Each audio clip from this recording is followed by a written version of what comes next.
Larga usah ni merasani mana panjang. ป๊าบอกเคล็ดลับการซักผ้าหน่อย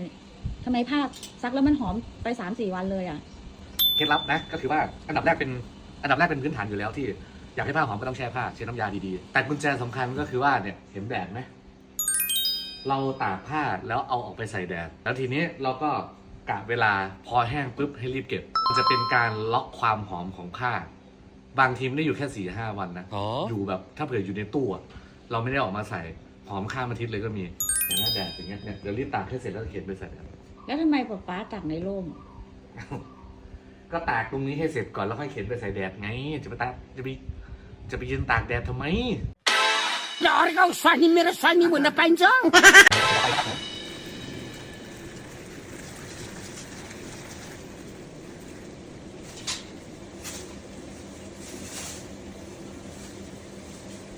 Larga usah ni merasani mana panjang. Ini kainnya jual panjang. Lu kita puru bonus ke?